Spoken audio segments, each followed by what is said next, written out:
Carl Fransman, who's going to discuss predictive maintenance. And Carl is the managing director for Europe, Mideast, and Africa at Predicto. So, Carl, it's great to speak with you today. Can you first provide a brief background of yourself?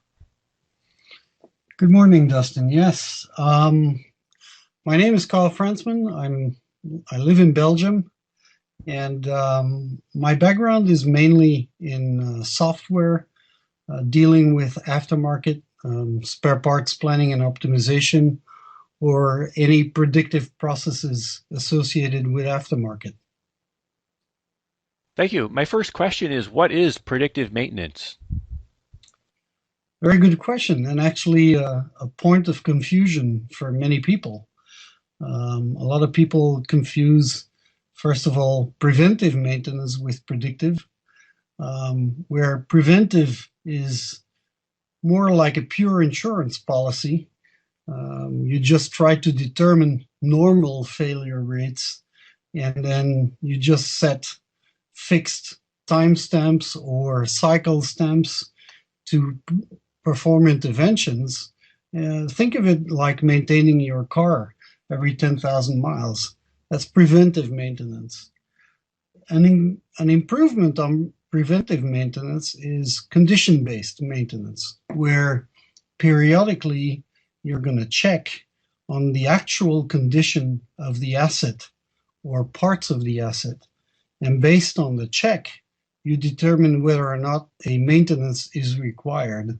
Some people confuse that with preventive and predictive maintenance, and it's not yet predictive maintenance.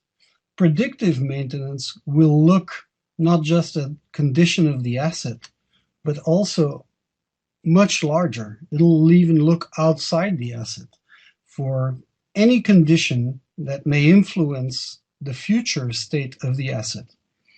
If I can be more clearer, let's say you want to predict the failure of an engine, and that engine sits outside. It's quite understandable that weather may play a role. But weather is not just temperature.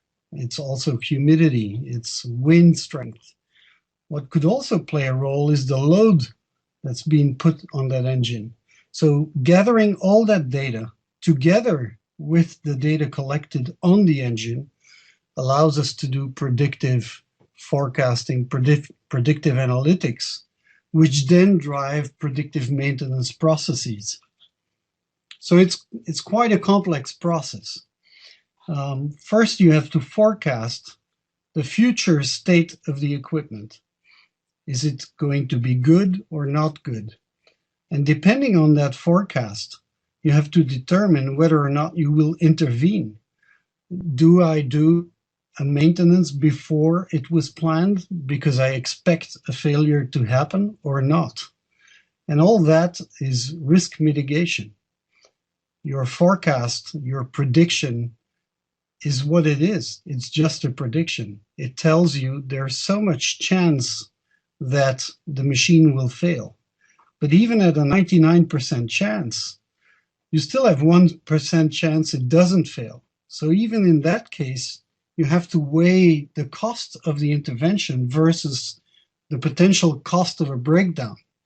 And that cost may be purely financial. It may include safety issues, what have you. So it's much more complex than meets the eye, but the opportunities done well are huge. Can you talk more about how it's done effectively? Yes. So, I mean, everybody has read about Internet of Things, machine-to-machine communications.